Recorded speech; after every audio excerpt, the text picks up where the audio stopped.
Hello बच्चों, स्वागत है आप लोग का हमारे यूट्यूब चैनल प्रिपरेशन मंत्रा में। अभी हम लोग क्लास 11th एटॉमिक स्ट्रक्चर में जो हाइड्रोजन स्पेक्ट्रम पढ़े थे उससे रिलेटेड कुछ सवाल, इम्पोर्टेंट सवाल जो एडवांस में पूछता है या पूछा हुआ है, उस टाइप का सवाल का प्रैक्टिस कर लेते हैं ताकि उस तरह का सवाल अगर आए तो बना सके। जरूरी नहीं कि यही आएगा, इस टाइप का अगर आए तो बना ले। ठीक है, तो आइए हाइड्रोजन स्पेक्ट्रम से रिलेटेड क्या क्या सवाल है।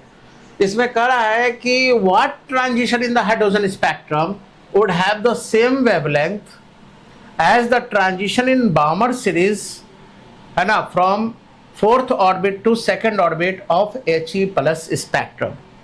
पहले तो सवाल को समझना है। इसमें कह रहा है कि हाइड्रोजन स्पेक्ट्रम के अंदर ऐसा कौन सा ट्रांजिशन हो, हाइड्रोजन स्पेक्ट्रम के अंदर ऐसा कौन सा इलेक्ट्रॉनिक ट्रांजिशन हो, अर्थात इलेक्ट्रॉन हाइड्रोजन स्पेक्ट्रम जो हम लोग बन रहा है उसमें इलेक्ट्रॉन किस ऑर्बिट से किस ऑर्बिट में जाए, ताकि यानी किस हायर ऑर्बिट से किस लोअर ऑर्बिट में जाए हाइड्रोजन स्पेक्ट्रम के अंदर, ताकि वो जो इलेक्ट्रॉनिक ट्रांजिशन हो रहा है फलना ऑर्बिट से चिलना ऑर्बिट में, है ना, इलेक्ट्रॉन अगर गया तो उससे क्या होगा, एनर्जी निकला, उस एनर्जी का, उस निकलने वाली एनर्जी का वेवलेंथ, यानी हाइड्रोजन स्पेक्ट्रम के अंदर इलेक्ट्रॉन किस ऑर्बिट से किस ऑर्बिट में जाए ताकि उससे निकलने वाली एनर्जी का वेवलेंथ उतना ही हो जितना कि बामर सीरीज में आया है इलेक्ट्रॉनिक ट्रांजिशन के दौरान। कब? जब इलेक्ट्रॉन फोर्थ ऑर्बिट से गया है सेकंड ऑर्बिट में। यानी एक में हमको नहीं पता है कि कहां ऑर्बिट से किस ऑर्बिट में जा रहा है, और उसका लेकिन इतना पता है कि जिस ऑर्बिट से जिस ऑर्बिट में गया होगा वो उसका वेवलेंथ जो है वो किसके बराबर होगा, वो बामर सीरीज के बराबर होगा जब इलेक्ट्रॉन फोर्थ ऑर्बिट से सेकंड ऑर्बिट में गया। मतलब दोनों का वेवलेंथ सेम होगा। एक अनलोड इलेक्ट्रॉनिक ट्रांजिशन के द्वारा जो एनर्जी निकला है उस एनर्जी का वेवलेंथ जो है वो बामर सीरीज के फोर्थ से सेकंड ऑर्बिट में He प्लस के जो इलेक्ट्रॉन गया है उसके बराबर है। ठीक है, तो पहले हम लोग क्या कर लेते हैं, पहले ये तो पता कर लें कि हीलियम प्लस स्पेक्ट्रम में जब इलेक्ट्रॉन फोर्थ ऑर्बिट से सेकंड ऑर्बिट में जाएगा तो उसका वेवलेंथ कितना होगा, पहले ये निकाल लें, क्योंकि जितना वेवलेंथ होगा इसका उतना ही वेवलेंथ उस इलेक्ट्रॉनिक ट्रांजिशन का आना चाहिए। तो पहले क्या करेंगे हम लोग, पहले हम लोग इसको सॉल्व कैसे करेंगे, तो पहले हम लोग फॉर He प्लस स्पेक्ट्रम की बात कर लें। फॉर He प्लस स्पेक्ट्रम यानी ये हाइड्रोजन लाइक स्पेसीज है आप लोग का, है ना, तो He प्लस स्पेक्ट्रम में इलेक्ट्रॉन कौन सा सीरीज है, बामर सीरीज। तो बामर सीरीज के लिए आपको पता है कि बामर सीरीज के लिए हमेशा लोअर ऑर्बिट सेकंड होता है, हायर पता नहीं होता, लेकिन लोअर पता है। एलिमेंट के लिए लोअर पता है कि 1 है, हाई बामर के लिए पता है कि 2 है, पोस्टन के लिए 3 है, ब्रैकेट के लिए 4 है, फंड के लिए 5 है। लोअर ऑर्बिट पता होना चाहिए नाम के अनुसार। तो जाहिर बात है यहाँ तो दिया हुआ है, नहीं भी देता लोअर ऑर्बिट तो बामर सीरीज सब कर लेते कि सेकंड ऑर्बिट में गया है इलेक्ट्रॉन। तो जाहिर सी बात है कि He प्लस स्पेक्ट्रम में बामर सीरीज के लिए, है ना, हम लोग करते हैं, हम लोग बताए थे कि रिडबर्ग कांस्टेंट का यूज कीजिए। तो क्या फॉर्मूला बनता है, 1/λ, ये बामर लिख देते हैं, है ना, या 1/λ बामर इसलिए लिख रहे हैं क्योंकि बामर सीरीज के लिए ही दिया गया है। तो 1/λ बामर ये बराबर क्या फॉर्मूला होता है, 1/λ बराबर क्या फॉर्मूला बताए थे, R into Z square 1/n1 square minus 1/n2 square. ठीक है, ये फॉर्मूला बताए थे कि हाइड्रोजन स्पेक्ट्रम से रिलेटेड कोई भी सवाल होगा तो आप यहाँ से बना लेंगे। ठीक है, तो 1/λ बराबर हो गया R into Z square 1/n1 square minus 1/n2 square. तो यहाँ पे क्या हो गया, ये R का वैल्यू कांस्टेंट ही रहने दो, R ही रहने दो।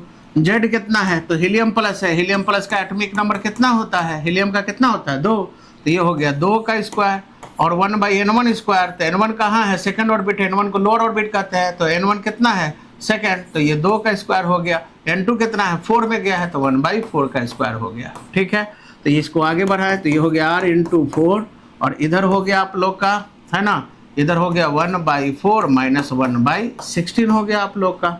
तो यहाँ पे और आगे बढ़े तो ये कितना हो जाएगा आप लोग का, है ना, यानी ये 4R हो गया और इधर कितना हो जाएगा आप लोग का, तो यहाँ पे हम लोग का 16 लेंगे, तो ये 4 चौका 16 4 है ना, और इधर 16 है तो 1 यानी 4 - 1 यानी 3/16 आ जाएगा। ये कट जाएगा आप लोग का, है ना, ये कितना टाइम्स में, 4 टाइम्स में, यानी ये आ रहा है 3r/4। ठीक है, 3r/4 आ रहा है 1/λ। अब इतना ही यानी 1/λ भी हो गया 3r/4, तो लैम्डा बामर का वैल्यू कितना हो जाएगा, 4/3r हो जाएगा। ठीक है, ये हो गया हमारा। अब इतना ही वेवलेंथ हाइड्रोजन स्पेक्ट्रम के अंदर की बात कर रहा है। ठीक है, what transition in the hydrogen spectrum.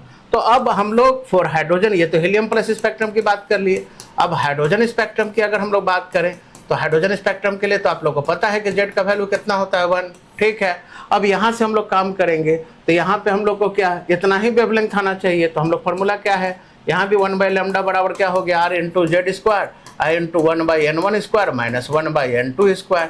और ये वाला वेवलेंथ इस वेवलेंथ के बराबर है, 1/λ भी के बराबर है। अरे लैम्डा यहाँ पे दिया हुआ है ना कि लैम्डा का वैल्यू हाइड्रोजन का वो लैम्डा बी के बराबर होगा, तो इसका मतलब है कि 1/λ भी 1/λ भी के बराबर होगा आप लोग का। ठीक है, तो यहाँ से हम लोग काम कर लेते हैं। ठीक है, ये इसके बराबर हो जाएगा बामर के। तो अब यहाँ से हम लोग इसके जगह हम लोग किसका वैल्यू ले लें, है ना, तो यहाँ से हम लोग 1/λ भी का वैल्यू ले लें। कितना रहा है, 3r/4।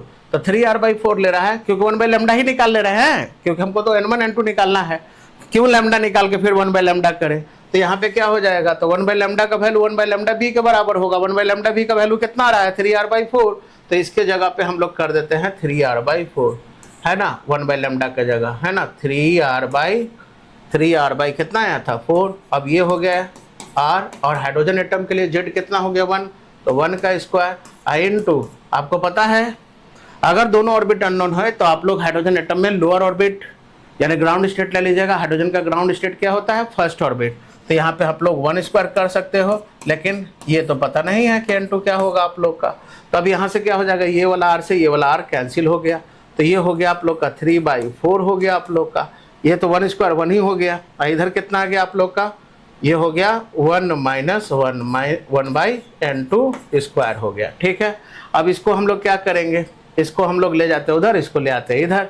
तो 1/n2 स्क्वायर का वैल्यू कितना हो जाएगा, तो 1/n2 स्क्वायर का वैल्यू हो जाएगा आप लोग का 1/n2 स्क्वायर का वैल्यू, यानी ये माइनस फॉर्म है तो इसको उधर ले जाते हैं, इसको इधर ले आते हैं। ये हो गया 1 - 3/4 के, ये कितना हो जाएगा, 4 - 3 1/4 हो गया। तो 1/n2 स्क्वायर का वैल्यू हो गया हमारा कितना, 1/4, है ना, ये 1/4 आएगा, 4 - 3 1/4। तो इसका मतलब कि n2 स्क्वायर का वैल्यू कितना हो गया, तो n2 स्क्वायर का वैल्यू हो गया हमारा 4। तो n2 का वैल्यू कितना हो गया, n2 का वैल्यू हो गया √4 यानी कितना, 2।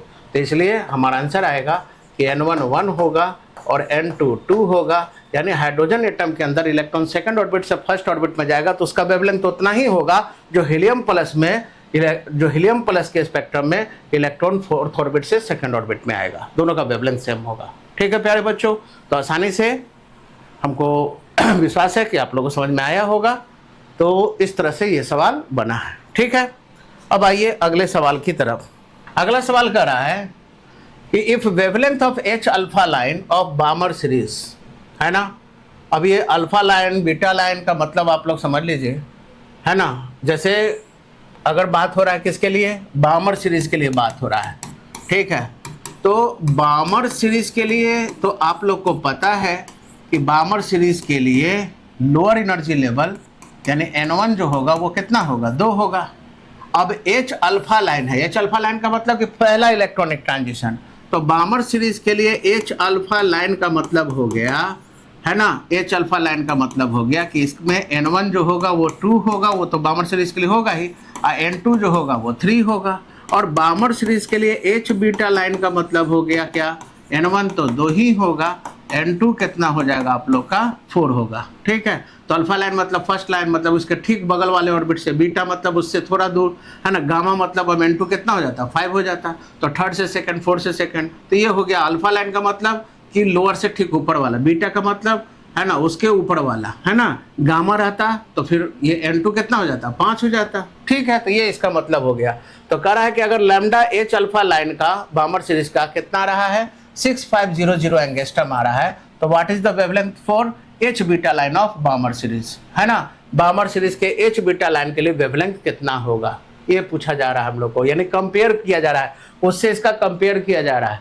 तो ऐसा नहीं कि डायरेक्ट आप कहोगे sir direct 1/λ r into Z square कर देते हैं, और 1/n1 तो मालूम है सर n2 है, बन तो गया, क्या दिक्कत है? नहीं, कंपेयर करना है। तो कंपेयर कैसे करना है आप लोग को? तो हम लोग को लाना है क्या, हम लोग को लैम्डा, है ना, हम लोग जानते हैं कि लैम्डा पहले निकाल लेते हैं कि यहाँ पे क्या हो जाएगा आप लोग का, लैम्डा किसके लिए, एच अल्फा लाइन के लिए।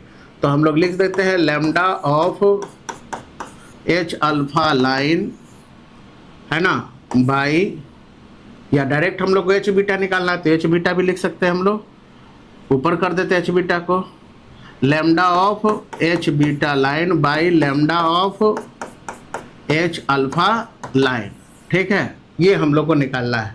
तो ये कैसे निकलेगा, lambda of H beta line by lambda of H alpha line, ये हम लोग कैसे निकालेंगे? तो आइए पहले हम लोग सबका अलग अलग निकाल लेते हैं, है ना। तो पहले किसके लिए निकाल लें, तो हम लोग जानते हैं कि फार्मूला क्या होता है, तो हम लोग जानते हैं कि 1/λ का फार्मूला होता है r into Z square 1/n1 square minus 1/n2 square, यही फार्मूला है प्यारे बच्चों।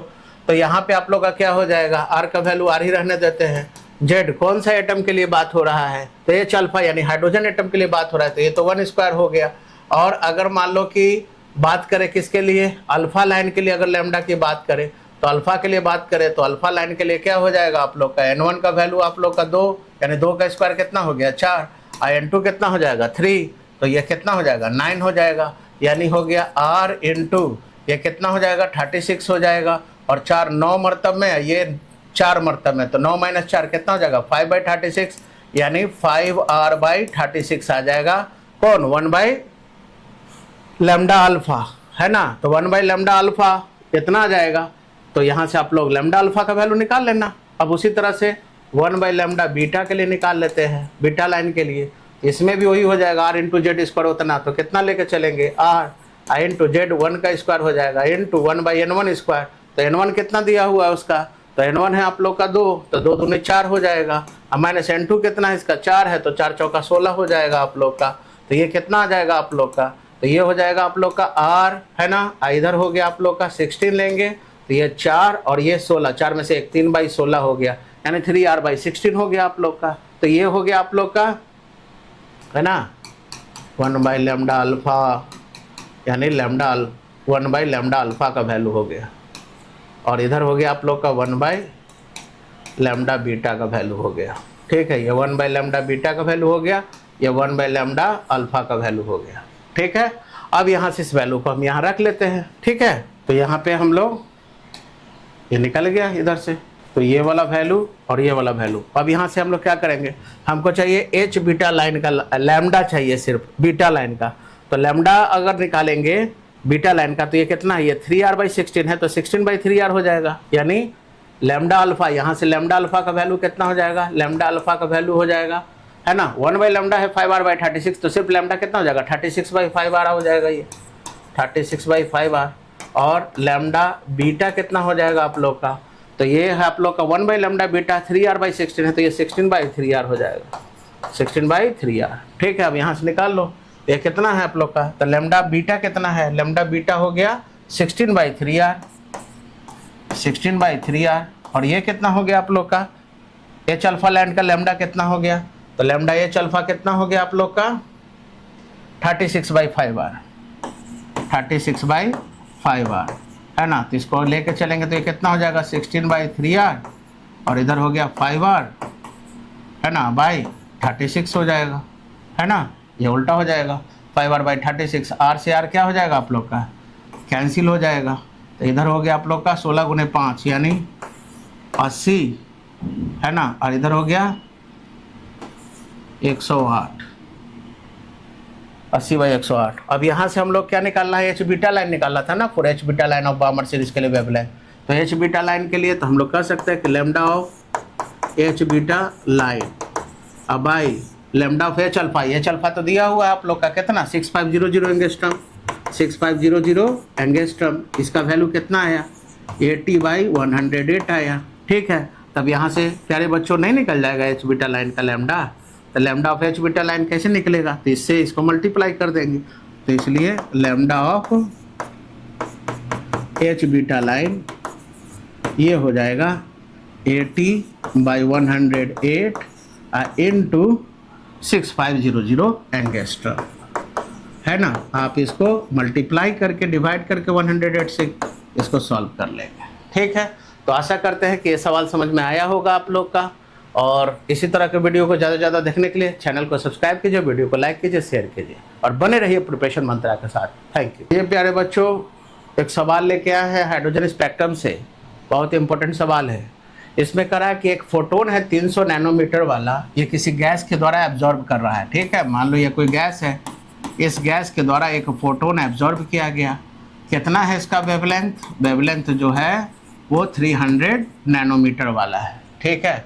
It then emits 2 photon. बाद में ये गैस 2 तरह का फोटोन निकालता है, ठीक है, 2 फोटोन निकालता है। The wavelength of one emitted photon is, है ना, मान लो कि पहला का वेवलेंथ जो है, मान लो कि 2 तरह का फोटोन निकालता है, फोटोन ए फोटोन बी। तो पहला रेडिएशन का जो वेवलेंथ है आप लोग का, वो है आप लोग का कितना? 496 नैनोमीटर, है ना। तो कह रहा है कि calculate the energy of other photon emitted, है ना। तो इसका एनर्जी पूछ रहा है कितना होगा, एनर्जी कितना होगा। तो आराम से निकाल लेंगे। तो 300 नैनोमीटर वाले का पहले एनर्जी निकाल लेंगे, कितना होगा, कौन सा फॉर्मूला से, E बराबर SC/λ। तो E बराबर SC/λ करेंगे तो ये क्या हो जाएगा, SC/λ कितना है, 300 नैनोमीटर। तो ये 300 नैनोमीटर को आप लोग मीटर में कन्वर्ट कर सकते हो, 300 × 10⁻⁹ मीटर, या 300 नैनोमीटर में ही निकाल दे। मतलब इसको जूल में तो कन्वर्ट करना होगा ना, तो जूल में कन्वर्ट करना होगा। तो आप लोग क्या करोगे, यहाँ पे ये जो आ रहा है 300 नैनोमीटर, इसको मीटर में कन्वर्ट कर देते हैं। तो मीटर में कन्वर्ट करेंगे तो ये कितना हो जाएगा आप लोग का, 300 × 10⁻⁹ मीटर, ठीक है। और यहाँ जो है, यहाँ से एनर्जी E का निकाल लेते हैं। तो ये इतना है, तो ये में भी SC/λ यानी 496 × 10⁻⁹ क्या मीटर हो जाएगा आप लोग का। और इधर आप लोग का EV जो है ये निकालना है। तो आपको पता है कि कैसे बनाएंगे ये सवाल। तो कैसे बनाएंगे, तो हम लोग जान रहे हैं कि 100 रुपये आपको मिला, 50 रुपये आपने कोल्ड ड्रिंक्स में खर्च किया, तो बताओ समोसा कितना का खाओगे। तो ये कैसे निकलेगा, तो जो मिला इसमें से इसको माइनस कर देंगे। तो EV कितना हो जाएगा, तो EV निकालने के लिए एनर्जी ऑफ फोटोन में से, है ना, फर्स्ट रीएमिटेड का माइनस कर देंगे। तो ये कितना हो जाएगा आप लोग का, तो E तो आप लोग का यहाँ से निकाल लेंगे। ये कितना है आप लोग का, SC/ कितना है आप लोग का, 300 नैनोमीटर, यानी 300 × 10⁻⁹ मीटर। और ये कितना है आप लोग का, ये कितना है, तो ये हो गया SC/ बोलो क्या, 496 × 10⁻⁹ मीटर, ठीक है। अब यहाँ से आप लोग कैलकुलेट कर लेना, SC को कॉमन लेके ये निकाल लेना, और बाद में करके H और C का वैल्यू आप लोग को दे देना होगा। तो H और C का वैल्यू अगर दोगे तो यहाँ से आराम से निकल जाएगा। यानी इसको अगर नैनोमीटर में ही अगर रहने दे, ठीक है, नैनोमीटर में रहने दे, बाद में कन्वर्ट करवाएं तो बाद में भी कर सकते हो। तो यहाँ से आप लोग H और C का वैल्यू, H का वैल्यू कितना जूल में अगर लाना है तो H का वैल्यू कितना रखोगे, तो ये हो जाएगा आप लोग का 6.626 × 10⁻34 जूल सेकेंड। C का वैल्यू हो गया 3 × 10⁸ मीटर पर सेकेंड। और बाई हो गया आप लोग का कितना, 300 × 10⁻⁹ मीटर। इसमें से आप माइनस कर दो, इसमें भी 6.626 × 10⁻34 जूल सेकेंड इंटू 3 × 10⁸ मीटर पर सेकेंड, ठीक है। इसको हम कर लेते हैं। तो यहाँ से आप लोग सॉल्व कर सकते हो आराम से, ठीक है। यहाँ पे आप लोग H और C का वैल्यू रख लेना, ठीक है। H का वैल्यू आप लोग 6.6 ही लेके चलो, 6.626 लोगे तो into 10⁻34 joule second, into 3 × 10⁸ metre पर सेकेंड, है ना, बाई हो गया ये 300 × 10⁻⁹ मीटर। और इधर माइनस कर दो, यहाँ भी 6.626 × 10⁻⁻34 जूल सेकेंड इंटू 3 × 10⁸ मीटर पर सेकेंड, ठीक है। और बाई 496 × 10⁻⁹ मीटर, है ना। कैलकुलेट करके आप लोग इसको सॉल्व कर लेना, आंसर जूल में आ जाएगा। दिस इज योर आंसर, ये आंसर हो जाएगा। तो इसी तरह के वीडियो को ज़्यादा से ज़्यादा देखने के लिए हमारे चैनल को सब्सक्राइब कीजिए और बने रहिए प्रिपरेशन मंत्रा के साथ। ये इंपॉर्टेंट क्वेश्चन है, 2-3 बार ये पूछे हुए था, ठीक है। तो जुड़े रहिए प्रिपरेशन मंत्रा के साथ।